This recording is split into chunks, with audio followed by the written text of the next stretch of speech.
welcome back to National Park Service Presents. I am so excited. I have to say, this is our second year running National Park Service programs like this. It used to kind of take place in the branches in a more of an intimate setting, but COVID's still around. So guess what? We went back to online, and we kind of like it this way because it's cold out. Actually, it's freezing out. It's not even cold. It's beyond cold. It's freezing. And everyone can kind of enjoy this from their comfy little couch in a much warmer place than a city library, to be honest. All right, I'm sorry. They are a little chilly. Okay, so this is our very first one we're running of the series. It's going to take place every Tuesday, starting this Tuesday at 6 p.m., running every other Tuesday all the way to April 28th. It's going to cover a whole multitude of topics, and today's is an amazing one. It is America's First Freedom Riders, Massachusetts in 1980. This is why I don't do the presentations. It's Massachusetts in 1840. I'm also not a math major. Numbers aren't my thing. All right, but before we get directly into this program, I do want to let you know some of the things going on in Zoom. We are recording, all right? So we're recording from the very start, and this will be on YouTube, on the BPL YouTube page, in our very own National Park Service playlist. There are some from last year on it, and then you can be able to see this one as well. If you do not enjoy the captions, you can, at the very bottom of your Zoom area, turn off captions. So you can turn them off for yourself if you'd like. If you have a question, feel free to pop that into the chat. Ranger Sean is back, and he will be able to he's kind of accumulating all of your questions, and at the end he'll pop in and ask them for you. So everyone's questions will kind of be answered. And when you are writing a question in the chat, if you want to ask just the panelists, make sure the to form says to panelists, or you can change it to everyone if you want to ask question to everyone. What's the last thing? Oh, at the very end, when we all say goodbye, a survey will pop up, and if you could kindly fill it out, that would be amazing, because we love to see what we're enjoying, what you're enjoying, what you're not enjoying, what I can improve on, probably my rambling. I will definitely work on this. So without further babble from me, let's welcome Ranger Merrill as he is presenting America's First Freedom Riders, Massachusetts in 1840. Take it away, Merrill. Woo!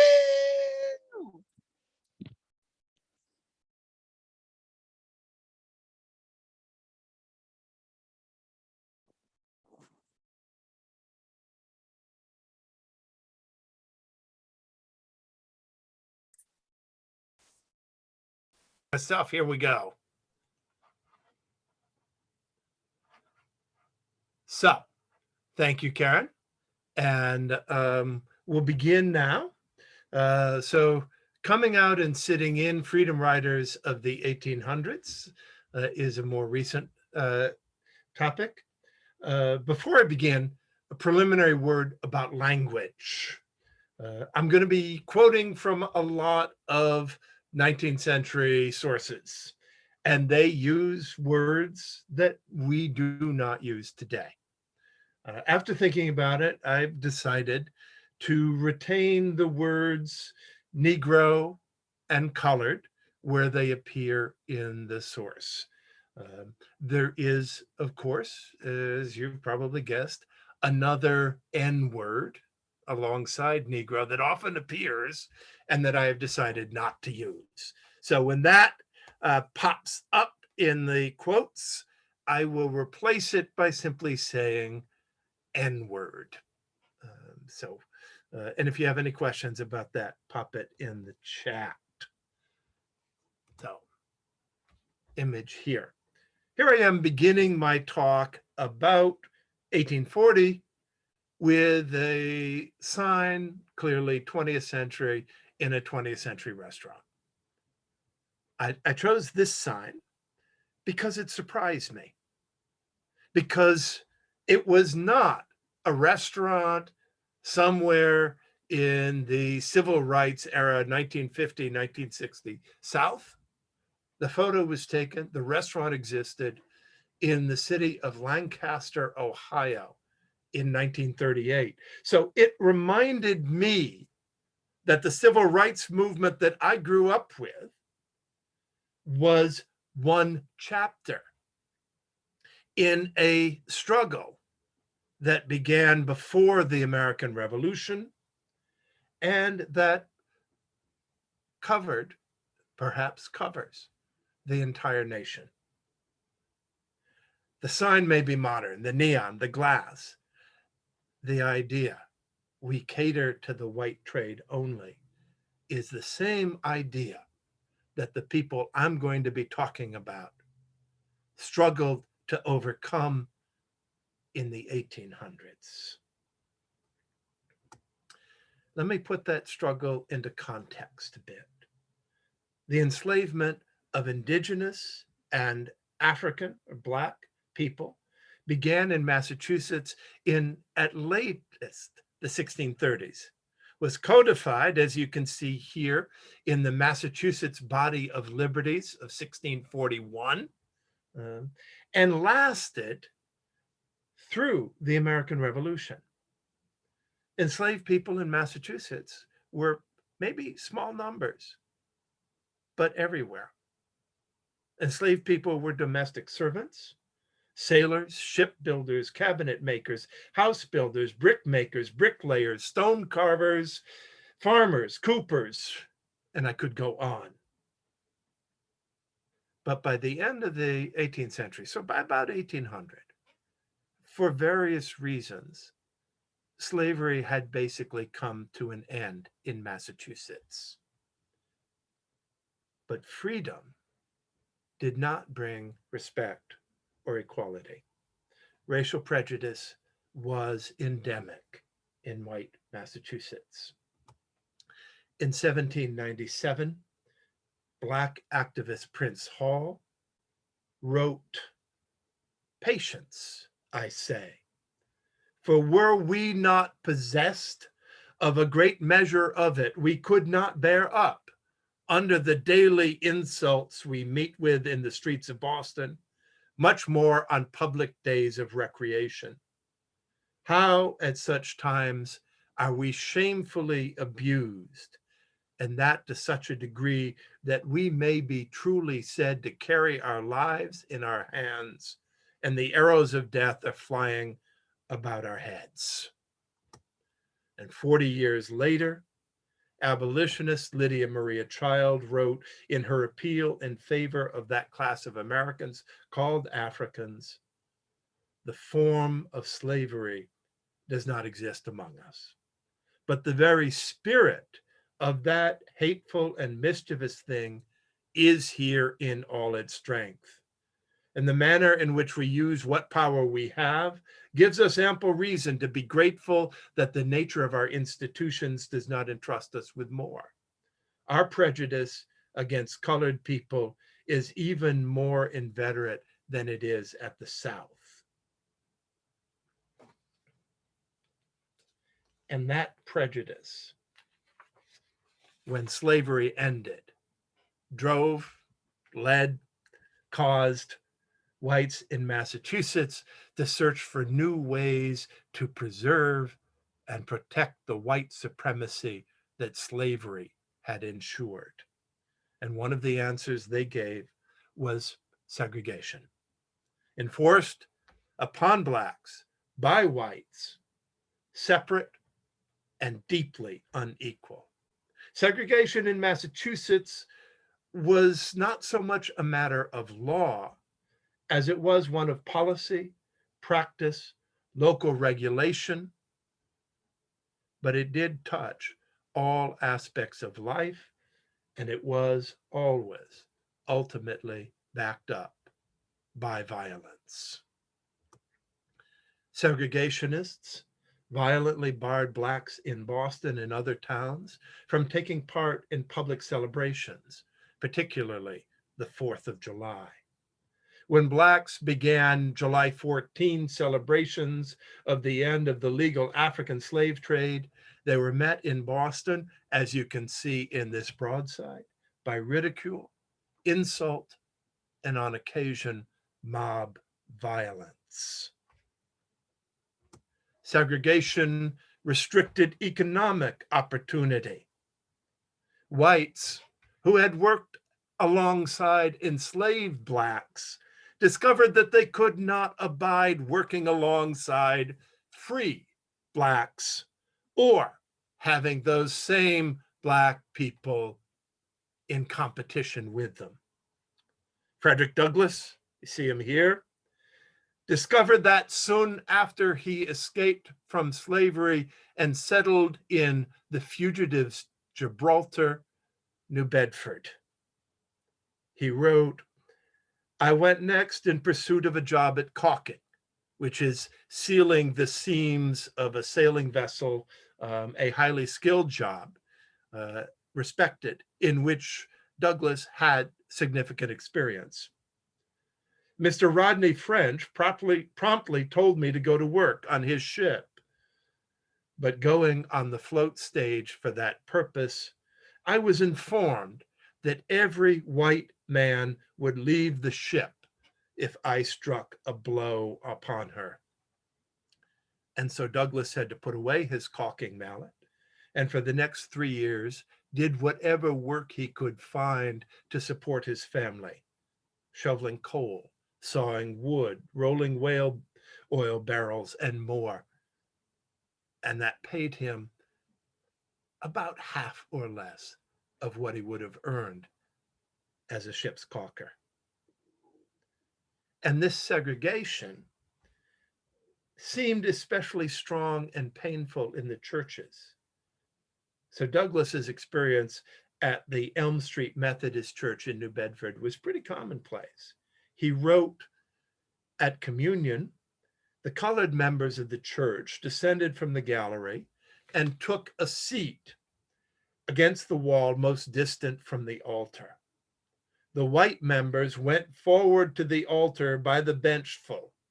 And when it was evident that all the whites had been served with the bread and wine, Brother Bonnie, pious Brother Bonnie, after a long pause, as if inquiring whether all the white members had been served, and fully assuring himself on that important point, then raised his voice to an unnatural pitch, and looking to the corner where his black sheep seemed penned, beckoned with his hand, exclaiming, "Come forward, colored friends. Come forward. You too have an interest in the blood of Christ. God is no respecter of persons." And the colored members, poor slavish souls, went forward as invited, and I went out. And black Christians and their white allies in great numbers went out. In Philadelphia, Bishop Richard Allen and others founded the African Methodist Episcopal Church in 1794. And in Boston, 24 black men and women led by the Reverend Thomas Paul founded the first African Baptist Church on Beacon Hill in 1805. White abolitionist Timothy Gilbert invited black friends to share his pew in Boston's Third Baptist Church. After being either expelled or severely censured, the record is unclear, he came out and helped found Tremont Temple, a deliberately integrated and egalitarian free church that played a major role in the anti-slavery movement. And these black churches and free churches would be centers of community, inspiration, and resistance in all the coming battles. So those church protesters responded by coming out. In other places, particularly the railroads, protesters demanded the right to sit in and to stay in. The struggle to desegregate the railroads of Massachusetts was brief, but extremely intense and violent. It generated tremendous attention across the state. For railroads were new and wonderful in 1840. They only began to develop really in 1836. They embodied the ideal of progress, changed travel, seemingly eliminated time and distance. By 1838, there were already 9 railroad lines operating in Massachusetts, and they each took their own approach to passengers of color.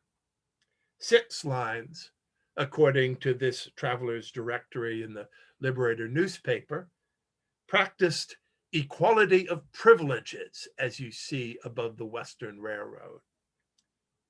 The Eastern, the Taunton and New Bedford, and the Boston and Providence, however, practiced an odious distinction on account of color and a bullying propensity to carry it out.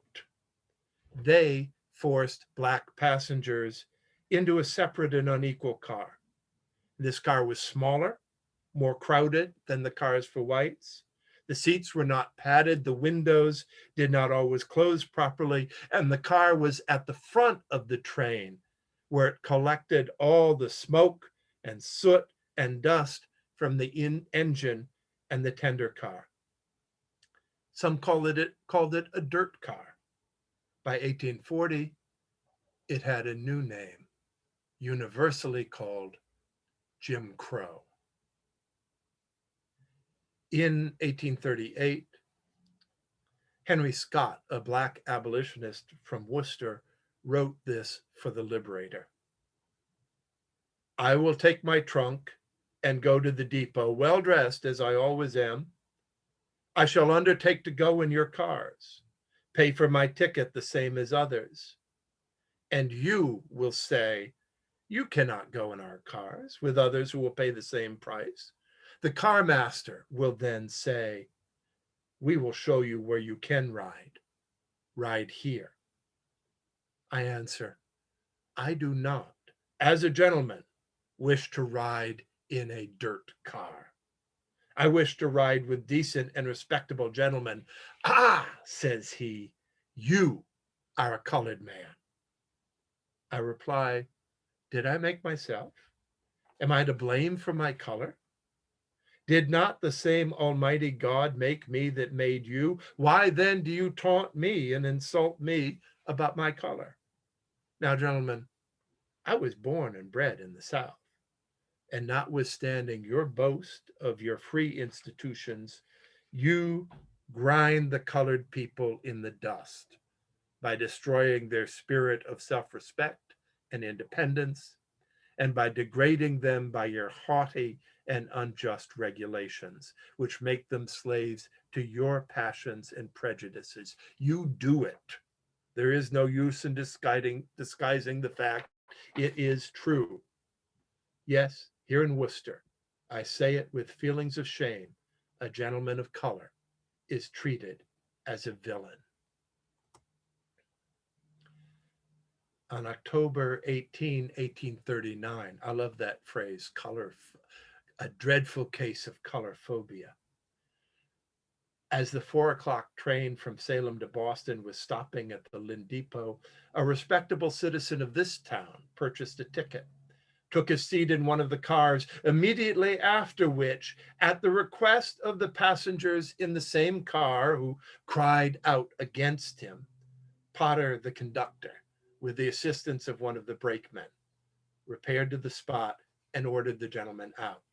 Upon his refusal to comply, they seized him and forcibly dragged him from the car, kicking him after he was out. But determined to give it a fair trial, when the next train came up from Salem, he took a seat in a car in which there was no person but himself.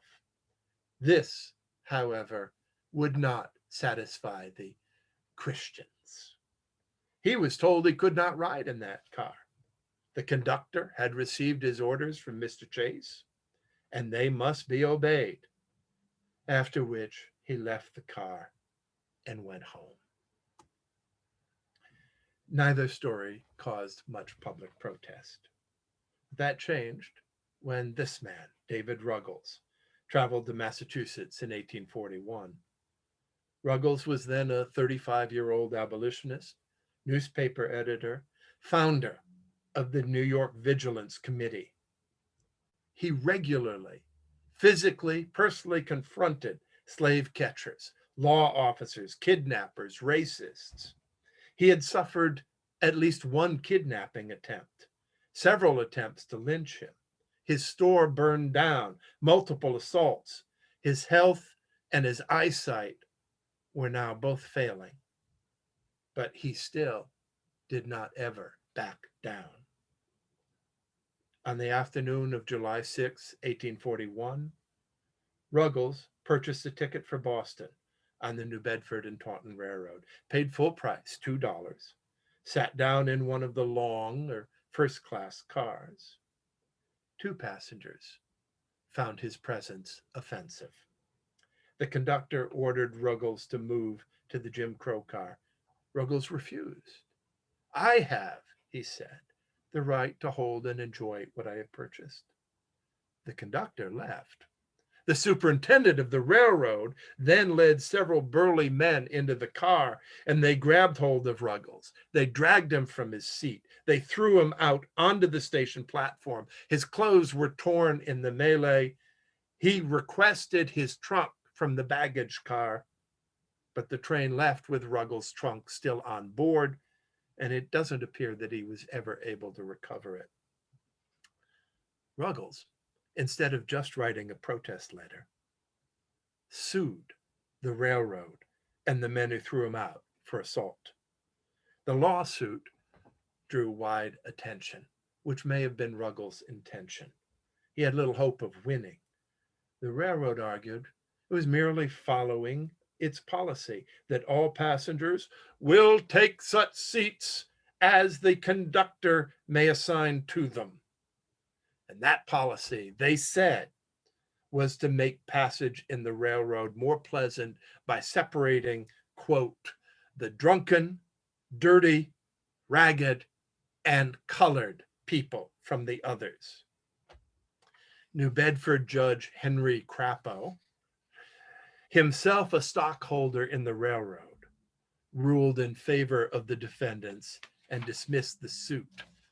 The New York Times applauded the decision, dismissing Ruggles as, quote, an insolent Negro.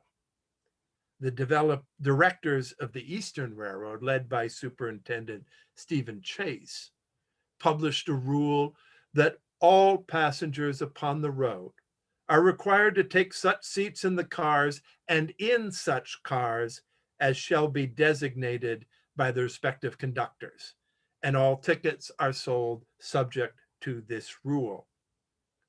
Abolitionists protested in New Bedford against such inhuman proceedings.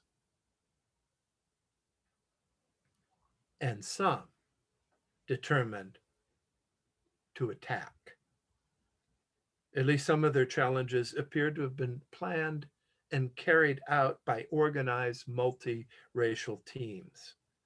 August 6, 1841, John Collins, a white agent of the Anti-Slavery Society, and Mary Newhall Green, secretary of the Lynn Female Anti-Slavery Society, and, in Collins' words, a respectable colored woman, took seats together in the long car of the Eastern Railroad. The conductor asked Mr. Collins, "Is this woman your slave?" When Collins told him that Mrs. Green was not his slave and was actually a free black woman, the conductor immediately ordered her into the Negro car. This time, she went. On September 8th, Collins and Frederick Douglass together boarded a long car of the Eastern Railroad at Newburyport. They had each paid the same price, so they sat together. As soon as they were seated, the conductor came up and ordered Douglass to leave and take his seat in the forward, that is, the Jim Crow car. Douglass, supported by Collins, refused. At this, Collins said, The conductor's ire was fiercely kindled, and his little fist flourished about my head quite gracefully. The conductor ordered Collins to leave his seat to make it easier to snake Douglass out of the car. Collins stayed seated. Douglass again refused to leave. The conductor left the car, but returned in a few minutes with 4 or 5 company minions. Together they grabbed Douglass, hauled him out of his seat, over Collins, out of that car, tossed him into the Jim Crow car, shouting, "Go there! That's good enough for you, damn you." Abolitionist George Foster tried to go into the forward car with Douglass to bear witness, but was ordered back into the white cars. One of the conductors actually tried to console Douglass by telling him, "This rule of the directors can't be so bad, for the churches, have their Negro pews." That consolation did not change Douglass's mind. September 28th, Douglass, Quaker abolitionist Jonathan Buffum, and an unnamed white woman joined Collins at the Lynn Depot of the Eastern Railroad. They took seats together in the first-class car. Douglass and Collins side by side, the woman in front, Buffum behind. And no sooner had they sat down than the very same conductor came running up to them. Collins described him as a spare and feeble-looking man, pale as death. His lips quivered, his whole frame shook, and his knees, like those of Belshazzar, smote together. He forced up his courage sufficiently to collar Douglass and ordered him out. Douglass replied, "If you will give me any good reason why I should leave this car, I'll go willingly. But without such reason, I do not feel at liberty to leave." "You have asked me that question before," shouted the conductor. "And I mean to continue asking the question over and over again as long as you continue to assault me." The conductor, according to Collins, finally made his mind up to say in a half-suppressed, half-audible voice, "Because you are black." Douglass still refused to move. The conductor grabbed the woman sitting in front of Douglass out of her, ordered the woman sitting in front of Douglass out of her seat to clear the way. And when she did not reply, the conductor grabbed her by her arm, pulled her out of her seat and down to the other end of the car. And by this time, some 8 or 10 railroad men had come to the conductor's aid. One of them shouted, "Snake out the damn N-word." They grabbed hold of Douglass and tried to pull him out. They found, in Collins' words, that his attachment to his seat was too great. They turned to Collins, one shouting, "Damn that Collins, out with him, out with him." One of the men hit Collins in the head, cutting his lip.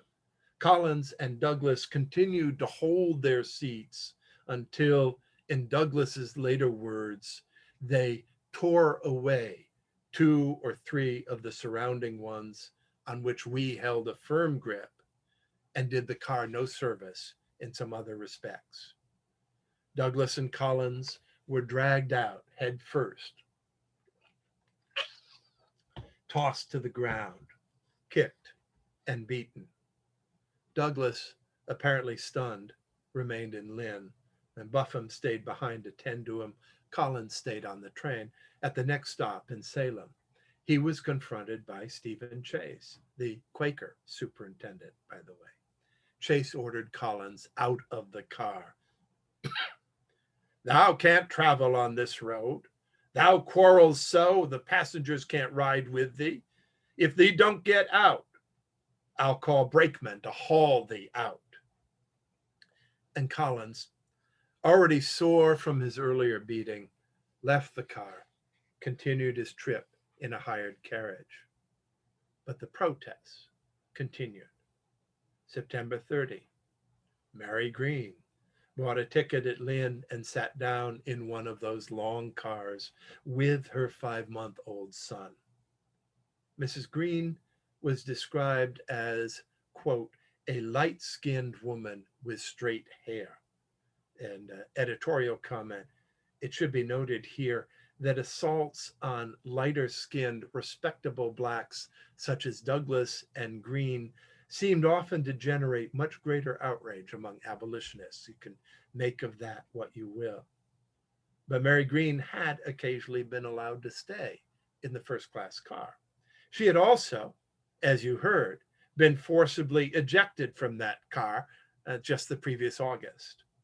And this time, the company was determined to enforce its policy. A conductor ordered her to go into the Jim Crow car. She refused, saying that she had before been grossly insulted in that car by another railroad employee, and that, quote, I do not feel at liberty to so debase myself as to voluntarily enter the prescribed car, particularly after having paid full price for my ticket. I think I have a right in common with others to go in any car I choose. The conductor called 5 men to haul her out of the car. One of them tried to pull her child from her arms, but she held on and curled around him to protect him. But they did pull her out, threw her to the platform, kicking and punching her. Her knee and shoulder were hurt, her finger badly cut. When her husband tried to come to her aid, he was knocked bloody to the ground. One white abolitionist opened the window of the car and shouted at the railroad men to stop. They responded by threatening that if he didn't hold his tongue, they'd treat him worse than they had the damn N-word. After the train left the station, Mary Green tried to sit in the ticket office to recover, but was ordered out in a very insulting manner. The Mary Green incident sparked wide outrage, even among people opposed to the abolitionists. 3 large public meetings in Lynn issued calls to boycott the Eastern Railroad, to petition the state legislature for a law banning segregation. The railroad attempted to strike back. They circulated a story that this Mary Green was actually a man disguised in woman's clothing, holding a rag doll rather than a baby. When that failed, they said that she had not acted on her own, but at the prompting of white agitators. She responded, I need no prompting. I hope that I have intelligence and courage enough to assert my rights when I see them invaded. Stephen Chase declared that the Eastern Railroad would not stop at Lynn until the uproar died down. Outside pressure did force the company to reopen the Lynn Depot just 2 days later, but the practice continued. More white abolitionists determined to sit in with Black passengers. On the evening of September 30th, Daniel Mann, a Boston dentist, heard that, quote, another colored man wished to ride in the cars with a white friend who had invited him to do so. Mann determined to sit next to them and, if insult and violence was offered, to be a witness of the fact and to remonstrate against it. Very soon after we had taken our seats, the conductor rushed in at the door nearest where we were sitting with great rage, followed by 5 or 6 stout, ruffianly looking fellows, apparently brakemen, firemen, etc. And pointing to the colored man, the conductor exclaimed, there's a man I want you to take out. and these were the first words spoken about or to him. The ruffians accordingly rushed forward, seized the colored man by the collar and limbs, and with a violence which appeared to me highly dangerous to his life, dragged him from the cars. And when some passengers protested against that treatment, including Daniel Mann, by the way, the conductor returned, swearing, exclaimed to his crew, "Drag him out, every damned abolitionist of them." At least 4 men, including Mann, were seized, choked, dragged out with great violence. Mann responded by suing the conductor, George Harrington, for assault. However, the court ruled that the railroad employees had been merely trying to enforce a reasonable rule of the company, and, quote, the conductor was justified by the disorderly and unlawful conduct of Dr. Mann and his friends in ejecting them from the cars. And this, by the way, set a pattern that would continue, where not only were people of color and the people sitting with them removed, but so was anyone who dared speak up and protest against that treatment. They got the same treatment Mann got. The violence increased. One example, February 1st, 1842, Shadrach Howard and another black man attempted to take the train from Taunton to New Bedford. The train was very crowded. The only seats available happened to be in the long car, the first class car. When they sat down, one passenger called out, "There are 2 men in this car who have no business here."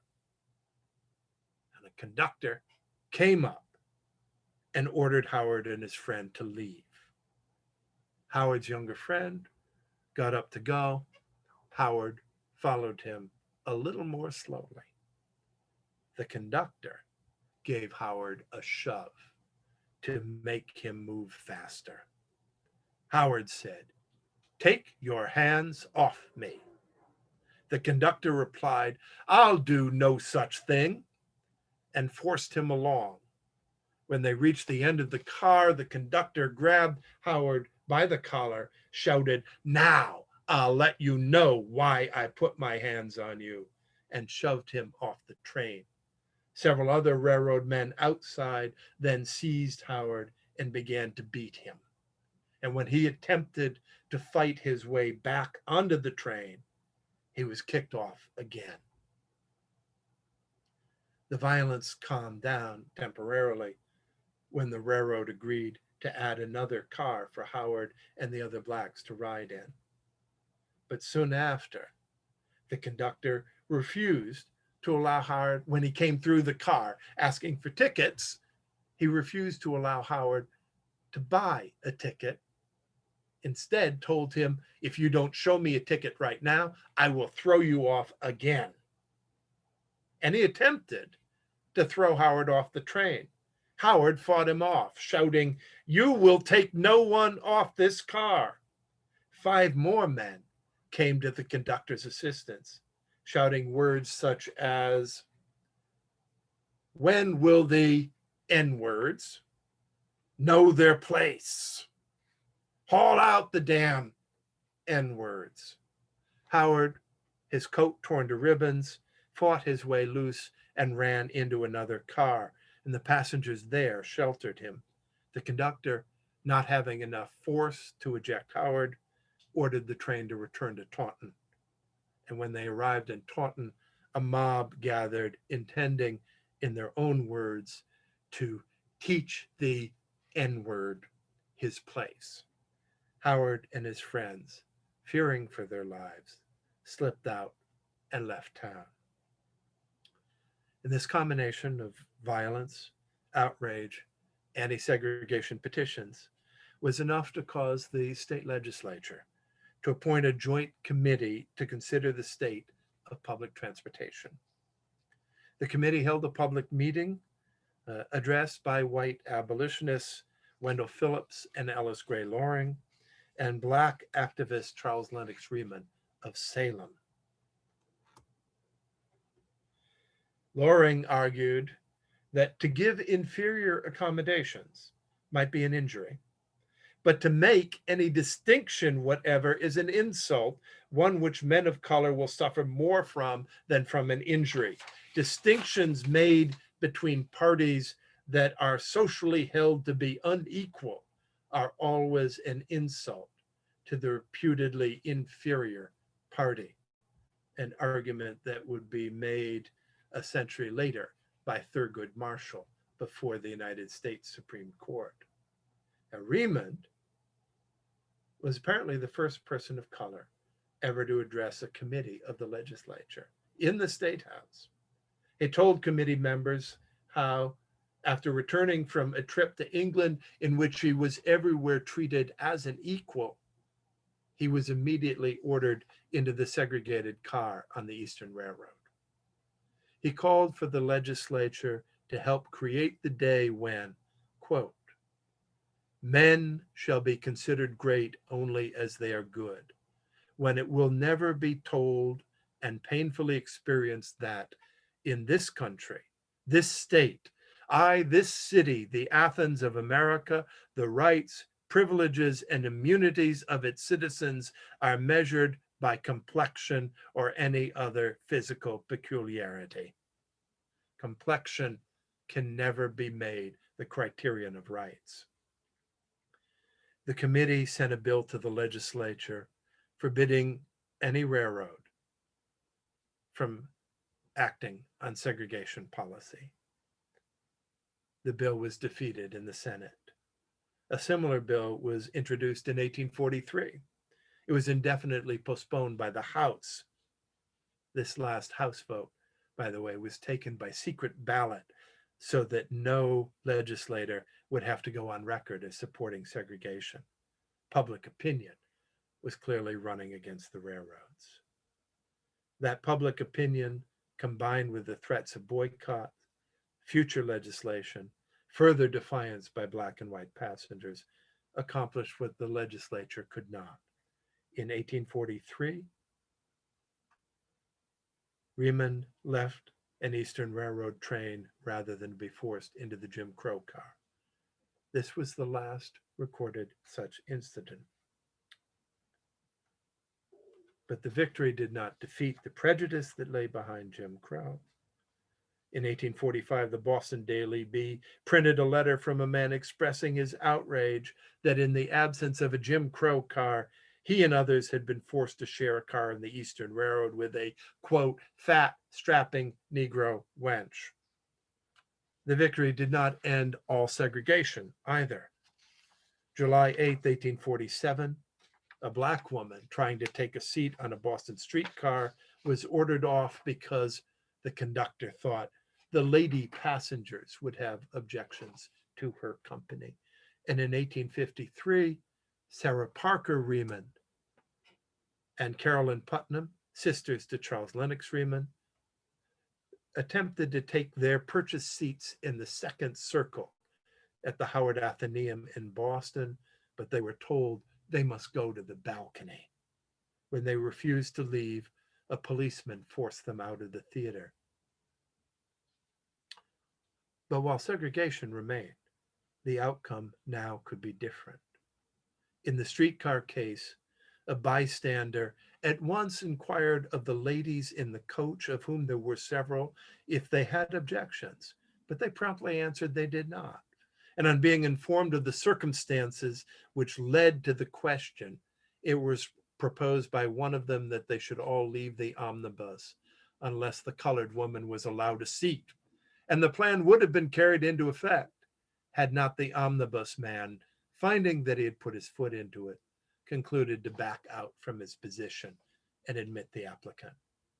And in the theater case, Sarah Parker Reman sued the policeman, theater management, for assault and won, although the judge also declared that he would have found for the defendants if they had just publicized their segregation policy before applying it. segregation continued. It took 30 years and at least one more case to change that. In 1885, after two black men, Edmund Everett Brown and George Freeman, were denied the right to skate at the New Highland roller skating rink on account of their color, the Massachusetts legislature finally passed a law forbidding any place of public amusement from making any distinction, discrimination, or restriction on account of color or race. And I will stop with that. Or I'll stop with a challenge to all of us. How do you think we should respond to these stories and to these people? Should we congratulate them on a complete and final victory won? Or should we see the story as unfinished? Are there places and ways in our time we should carry on the struggle that they began? I leave it to each one of you to find your own answers to that question. For now, I hope you enjoyed the program, and I thank you very much for listening. And Sean, now, are there any questions? Yeah, so thank you very much, Merrill. That was a really enlightening and powerful presentation. Appreciate the very thorough research as well as the sources that you shared, the quotes, the stories. I know how much work it takes to put something like that together. So thank you very much. So folks, if you do have any questions, as I said at the very beginning, feel free to put them in the chat.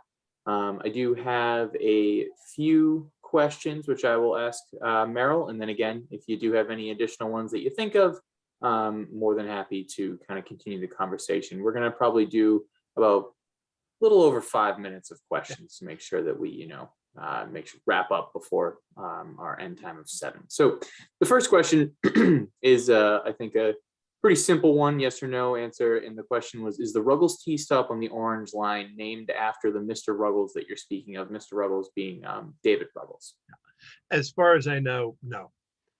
Ruggles actually never lived in Boston. He lived in New York and then settled in Northampton in the Florence community neighborhood there, and died there relatively young in his early 40s.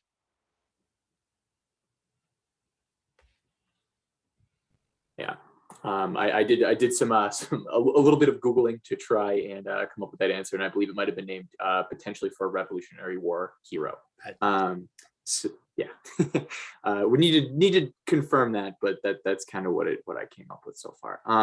So then the next question was incredible resources, and would love to know kind of the guiding question for your research process and ways in which some of the local archives, which archives that you use for this. I think basically kind of summing up that question, it's looking at your research process, where you got the sources that you use for this.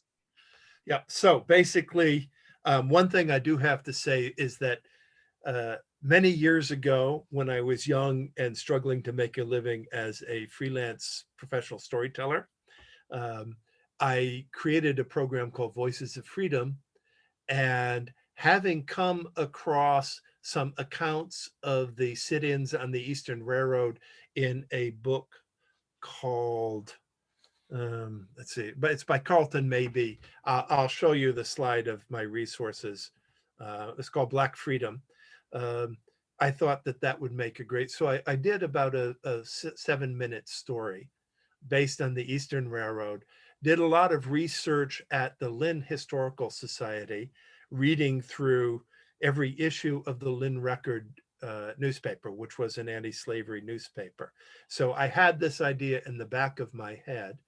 And when I was thinking actually first about a program for Tufts University and then for the Boston Public Library, I said, this is a great set of stories. I would really like to learn more about it.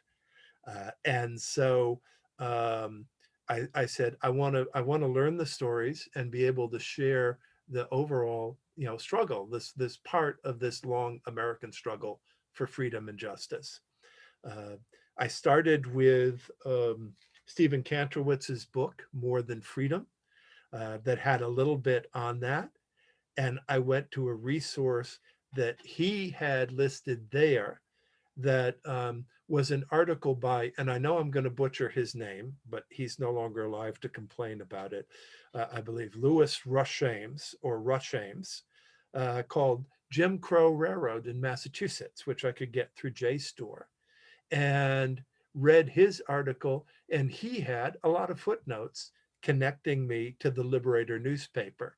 So I took down every issue of the Liberator newspaper that he noted, went to newspapers.com and read those, and also did a search for Frederick Douglass, Eastern Railroad, and color phobia, and came up with more of them, and transcribed those.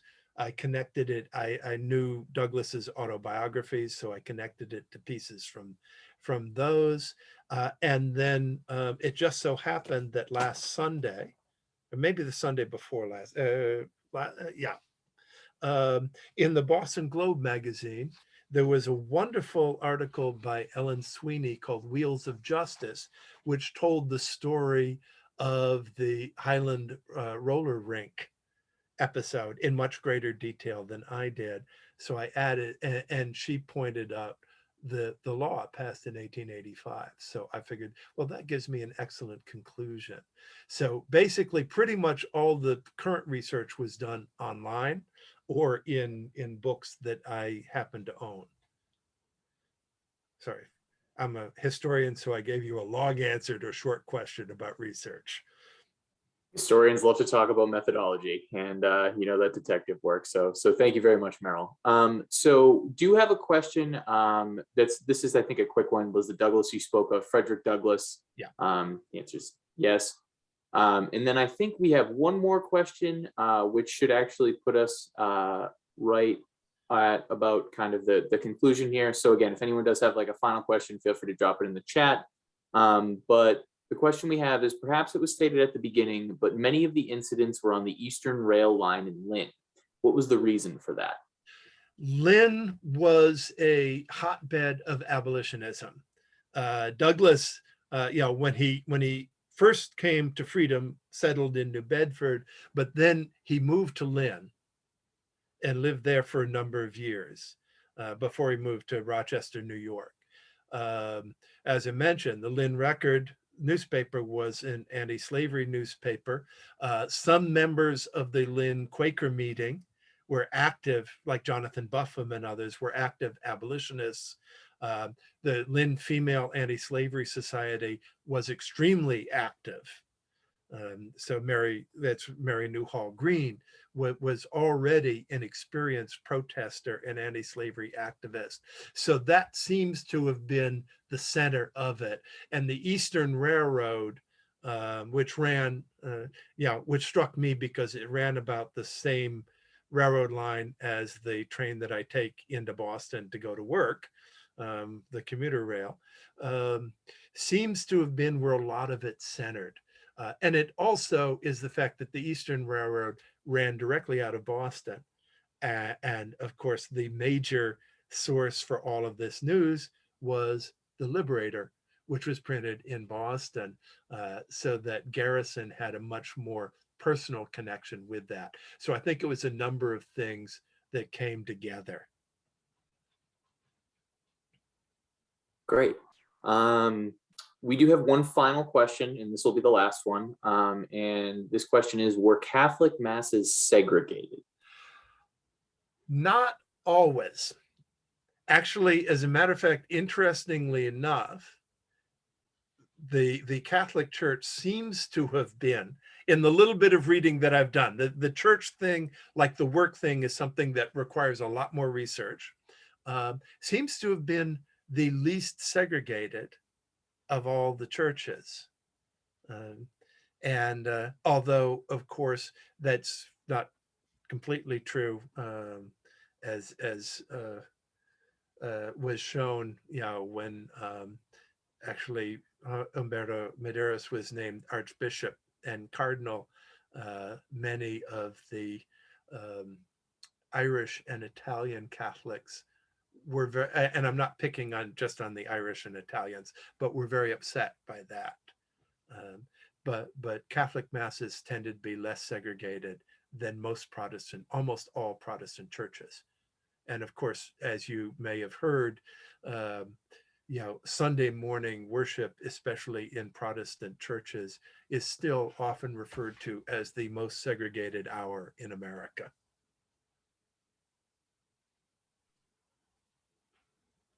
Well, definitely a lot to think about. Again, thank you very much, Merrill. And do want to thank the Boston Public Library for hosting this webinar. Karen who presented at the beginning, she unfortunately had to just step away briefly.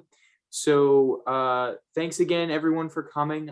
If you are interested, we do have another program in 2 weeks that is going to be running at the same time, 6 p.m.